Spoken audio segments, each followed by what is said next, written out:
Hello, my name is Ned Dane, and I'm here today to talk to you about why the NCAA should pay its college athletes. First off, let's go over what the NCAA is. The NCAA stands for the National Collegiate Athletic Association. It was created in 1906 to reform the rules and regulations of college sports. So now, according to the NCAA, there's over 460,000 college athletes in the NCAA. They're a special group of people who have accomplished what many could not do, which is reach the college level. A very surprising statistic is that out of these 460,000 students in college, only 2% will end up going professional to get paid. This leaves the other 98 having to go professional in another career. Recently, I've become interested in the NCAA and whether or not athletes should be paid, mainly because of the college football season going on. You see guys like Trevor Lawrence and Justin Fields that are making quite a name for themselves and have locked in their draft spots. But there are other players that contribute to the team that won't have the chance to earn big money. The opportunity for athletes to receive financial compensation for their athletic efforts can change athletes and their families' lives. All across the country, college athletes that are not under full scholarship are going to sleep hungry. For example, Shabazz Napier, a UConn guard who led them to national championship in 2014, told countless stories of how he would come home after winning games and go to sleep hungry. In April 2014, as a result of this, the NCAA passed a rule that allowed for unlimited meals for Division I athletes and athletes under scholarship. This leaves out many other athletes that are not Division I and under scholarship that do not have the benefit of getting these free meals. Many college athletes are using their athletic ability as a way out of their previous lives, whether it because of lack of finances or a living situation.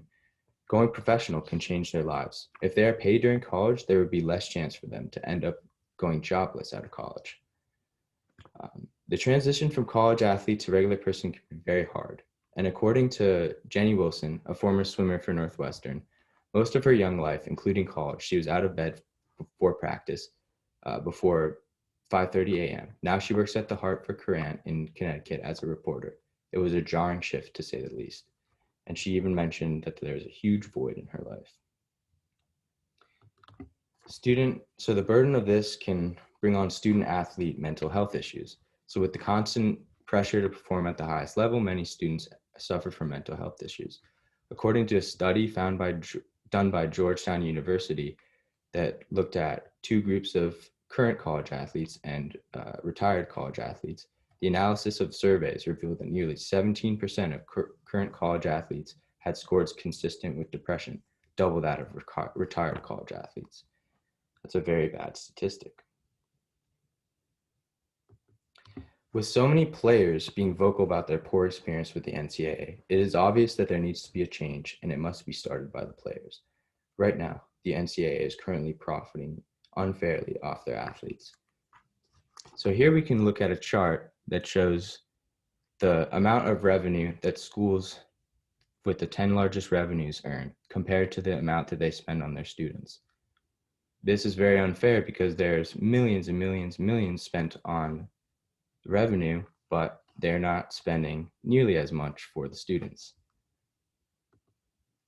Draymond Green's story is that he has constantly called out the NCAA for being a dictatorship. Draymond explained how the NCAA controlled his entire life, and even when he reached the March Madness tournament, he couldn't even afford a ticket for his grandmother, and the NCAA wouldn't provide him with one. According to the NCAA, the total athletic revenue reported among all NCAA athletic departments in 2019 was $18.9 billion.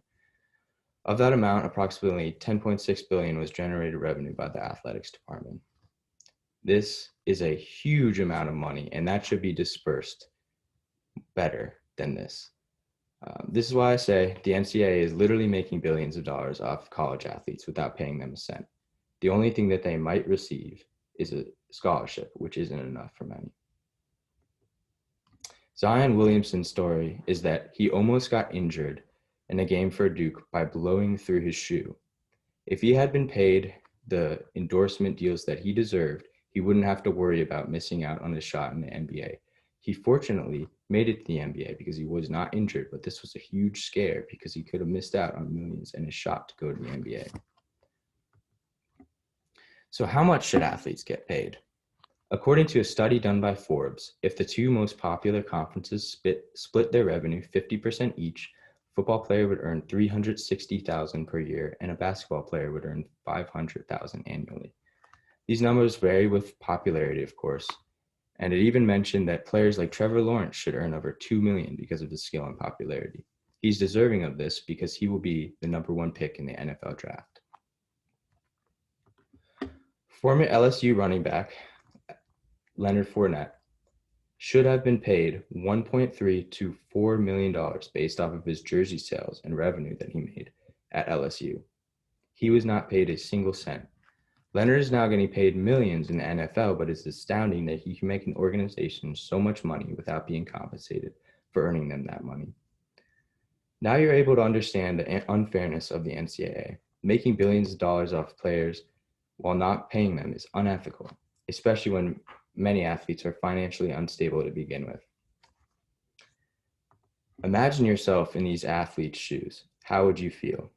I know that it would make me feel like all of my efforts were for nothing and that the NCAA just cares about its profits. Let's say that the NCAA never changes and never pays its athletes. Mental health issues are just going to keep getting worse, and it will seem less and less worth it for our college athletes. But if things change and the NCAA pays its athletes, athlete mental health would be improved as players don't have the financial worry on their chest. Players would be getting the compensation they deserve, and having the athletic ability to compete at the collegiate level is a gift, and they should be rewarded because they have to work to earn their spot.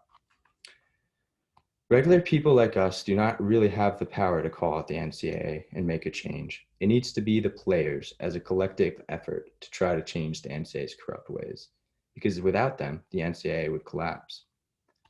The NCAA, while it is a very important and loved organization that provides us with entertainment, it is unfairly profiting billions of dollars off college athletes, competing against each other without paying them a single cent. Most college students and athletes are already dealing with financial issues, and if the NCAA paid their athletes a fraction of their yearly revenue, it would benefit so many. Something needs to be done about this issue so student athletes stop struggling to make ends meet and their mental health improves. Athletes and people such as us should be spreading the word about this issue to call out the NCAA for profiting billions. Change can happen for these players. Something just needs to be done to limit the power of the NCAA. Making a change for these players can help impact the lives of so many people. These kids deserve to be financially compensated because they have done what so many are not capable of doing. Once again, I ask you to think about how you would feel if you weren't paid by your employer. You would feel robbed, just as the NCAA athletes feel every single day. And I thank you very much for being such a great audience. Have a great day.